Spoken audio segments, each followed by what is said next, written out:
This program is brought to you as a community service by the Kentucky Post. The Kentucky Post, putting Northern Kentucky first. Richard Skinner and Doug Martin back with you from Super Bowl here in Erlanger, our last regular season week. We have already crowned a youth champion today. It was Don Perry over Scott Patrick. Now ready to find a women's champion. So let's go to the lanes now from Super Bowl. And there is Melissa Lukacs, and she's been on the program a couple of times before, but if the name sounds familiar to her, we've seen her sister Ingrid numerous times in our youth bowling segment earlier this season. In fact, Ingrid ran off a string of 3 straight appearances and had 2 championships. And Melissa going to get a wobble on the 4-pin, and I think it went 3/4 of the way down. It wouldn't go all the way. That went over as far as you can go without falling. She had that in a little high, but a little luck it could have gone. You can see it's still wiggling down there. The pin setter will set the pin down in the same position it picks it up, so it'll still wiggle. Still laughing at her down there. Well, she opens up, so an open frame for Melissa Lukacs to start. Melissa's been on the show a couple of times this season already. In the first week at LaRue, she was our champion, and then in the 7th week at American Legion Lane, she finished in 3rd.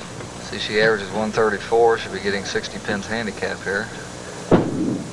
Kathy Reid, going to go a little to the Brooklyn side, and she throws a backup ball, which a lot of women do, and but she didn't back it up enough that time. To get into the Brooklyn pocket leaves the 139. As Doug said, picking up 60 pins in handicap and a 34-pin differential that she's going to get here in this match. So if she can convert some of these spare shots like this one right here, she'll be in decent shape. And good spare right there for Kathy Reid. And that's her game. We've seen her on a couple of times this season. Her game is sparing. In the 3rd week at Cherokee, she was our champion, and then in the 8th week at Glenn Schmitz, she finished in 3rd. So both our women here in this first match have a championship to their credit. She got a break on that spare. There again, not the textbook way of doing it, but it worked. Just clipping the head pin, getting the 3 and 9 out of there. Well, there you saw the backup ball, and we've talked about it before when Kathy's been on, and some of our other women bowlers, Doug, they don't throw that 16-pound ball, which some women are not physically capable of doing, and you see the deflection. Yeah, that's true. I'm not sure what weight of ball she is throwing there, but she looked better on that pitch, got it in the Brooklyn pocket, which is what I'm sure she's trying to do with the backup ball, but it did deflect off the pins and leaves the 5-9.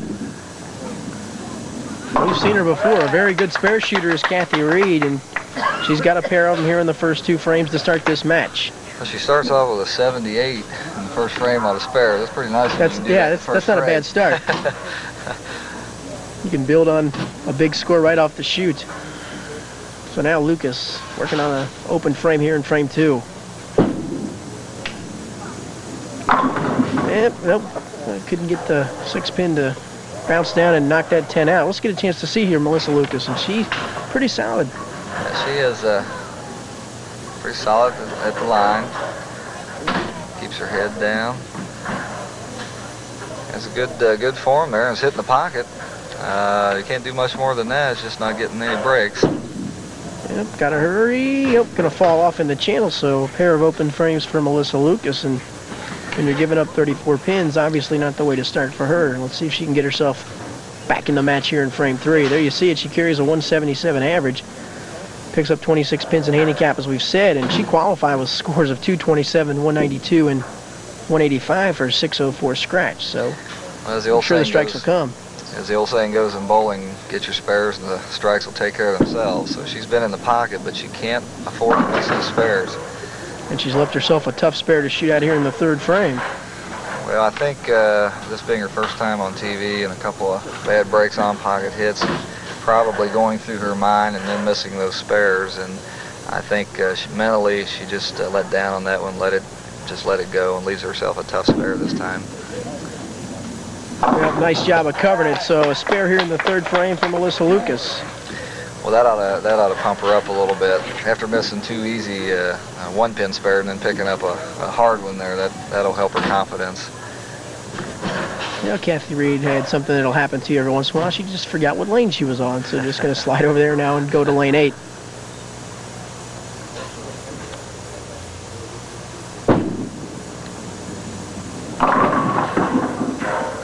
up a little light, Rich. You get a chance to see now Kathy Reid, and a big difference in styles. Obviously, doesn't turn the ball much at all. No, like we said, she does throw a backup ball, and she's trying to hit that Brooklyn pocket and came in light that time. Leaves a 3-5.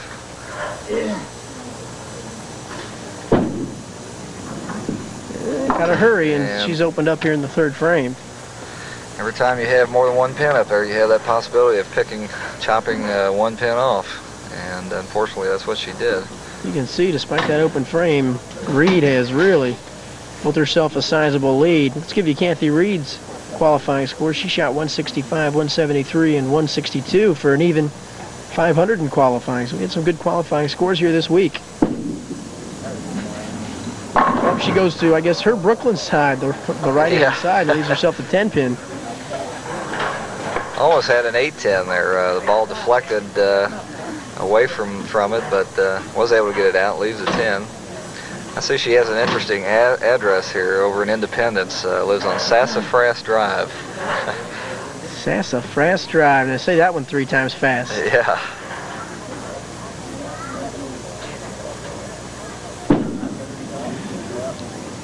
Well, she opens up here in frames 3 and 4, and now a chance for Melissa Lucas to get right back in the match. They're having trouble with their spares this morning. Might be one of those games where I don't want it, you take it. No, right now Melissa Lucas does have a chance to take advantage of the 2 opens by Reid and get back in the match. Well, get some help from the backside that time, tripping out the 4-pin. A little high again, like she was on her opening frame, but this time was able to get that 4 out of there. So we see the head pin there going to the wall, comes back, knocks that 4 out of there. Doug, it sure looked like she did pull it, and luckily for her, it didn't go too high. It just stayed nice and snug. This one out wide and gives herself the 5-pin.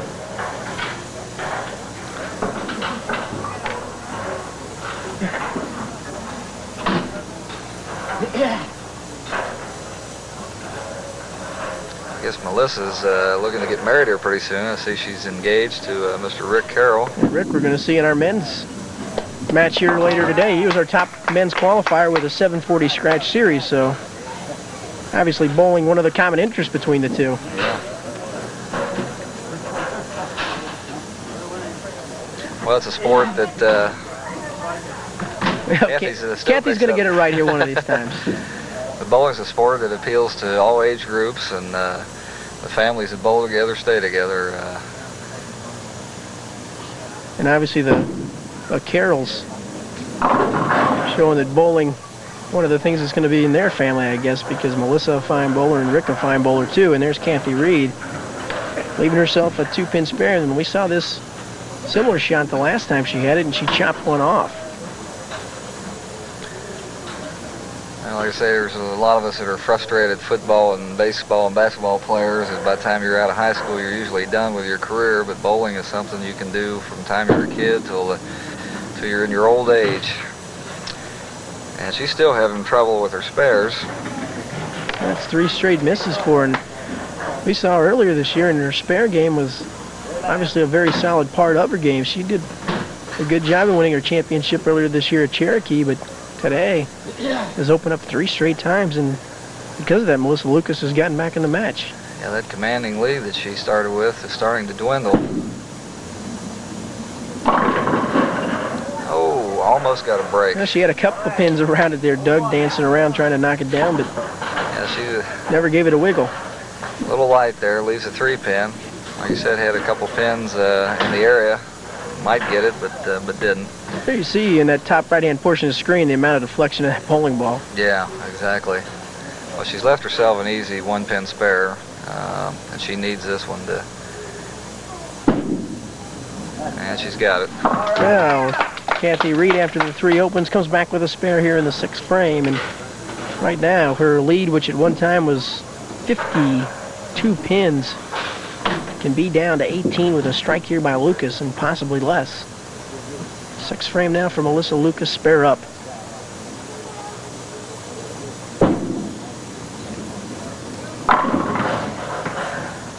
Melissa's got it in the area. She's hitting the pocket with every shot but one, but she's just not getting the breaks here, not kicking out the 10 pin. Well, we saw her miss this pin back in frame 2 of this match. See if she can bring it back this time, and really needs it. She's got herself back into it. Yeah, with this spare, she'd only be 19 down. Well, it hangs on for her, got on that first board and kind of rode it down for a few feet. So a spare for Lucas here in the 6th, and right now she trails by 19 pins. The winner of this match is going to move on to meet our top qualifier, Sheila Maggard. You see the 19-pin lead for Reid, and both ladies working on a spare.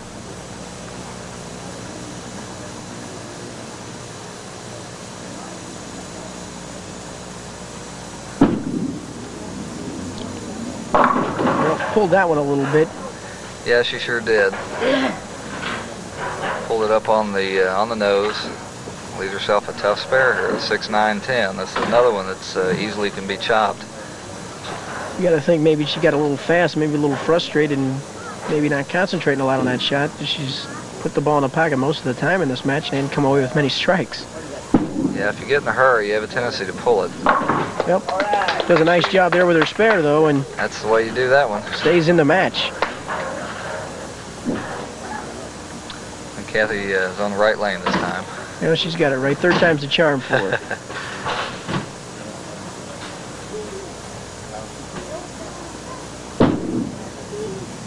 Now she let that one get away from her and ends up somehow to that with a 5 count. Almost got a 6 count out of it. Yep. She was on the right lane, but didn't have it in the right place on the lane, and leaves herself a very, very tough spare. Well, Doug, it would be tough enough if she just had the bucket in the middle of the lane, but she has the 10 pin to it. Yeah, the 1, 2, 3, 5, 10.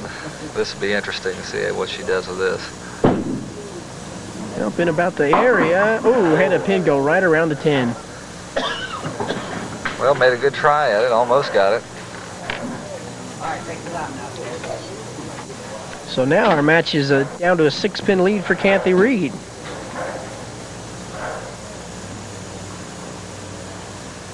And those 60 pins she had are almost used up. She's going to have to get moved. Yep, a good shot that time, and leaves herself just the 1 stick of the 4-pin to shoot at. Yeah, she went on, as you say, her Brooklyn side. Made a better shot that time, but it was a little bit high.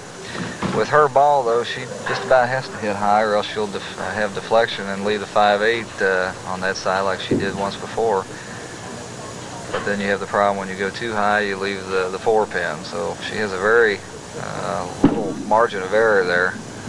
Well, no margin of error on that spare, though, and a nice one for Kathy Reid, who comes back from the open frame. But now Melissa Lucas has a chance to get within 6 pins right here and possibly take the lead if she can double here in the 8th and 9th. That's exactly why you want to try to throw a hook ball, so you get a better angle in the pocket, makes the pocket wider, gives you a lot better shot at strikes. I'll tell you what, she's had some pins wiggling down there, and if she could get one to fall one way or the other, she'd be posting a lot of strikes instead of 8 and 9 counts. Well, she's climbing back in the match slowly but surely, even at that. And you talked about it. The one thing you got to do, Doug, is make your spares. We see the shot again, and not a bad mixing shot. It just never really got any help off the pins. Perfect shot on the 4-7. Well, we've seen her, after those 2 opens in frames 1 and 2, come back and fill all the frames, and the spares have kept her in it. Well, she's only 8 pins down, starting from a deficit of 34 down. And at one time found herself down by 52 in the 2nd frame. 9th frame for her. And that time she gets some help off the wall for a strike, and a big one there in the 9th frame to build on for Melissa Lucas. Just keep the ball in the area. Sooner or later, they're going to fall. So now Lucas will get a chance to sit back and see what score Kathy Reid posts. 9th frame for her.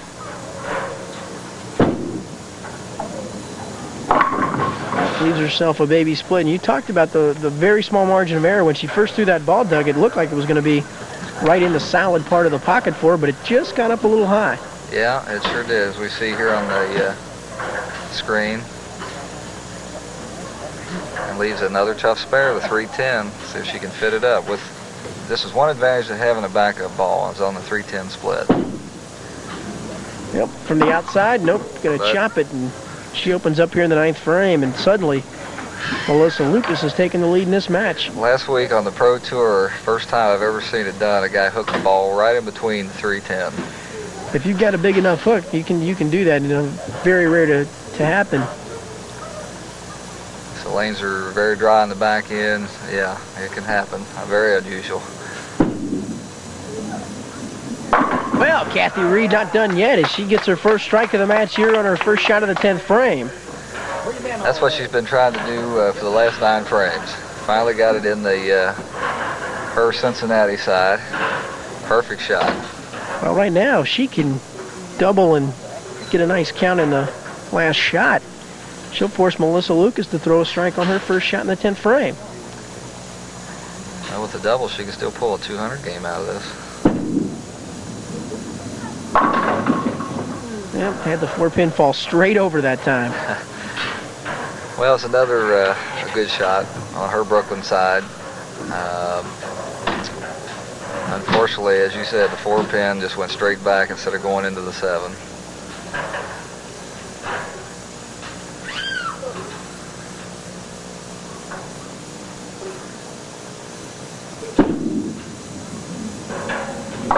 So Kathy Reid gets the spare, finishes at 193, 133 of which is scratch, so she finishes just 1 pin below her average.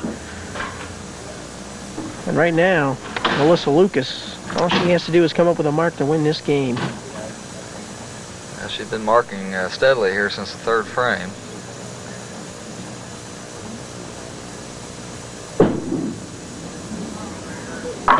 Well, a solid 5-pin, but if there's going to be a pin you're going to leave on the lane, Doug, I guess that's the one you want to leave. Well, that's right. The 5-pin, you can still miss it, but you have a big margin of error there. You have 2 widths of the ball and the width of the pin, so you've got about 28 inches there that you can throw the ball in and still get the 5. Yep, she's going to She didn't need none of those 28 inches. Go right head on at it. So now for the win, Melissa Lucas needs to get 6 pins, and as we've seen, she's been right around that pocket almost all match, and 6 pins shouldn't be much problem.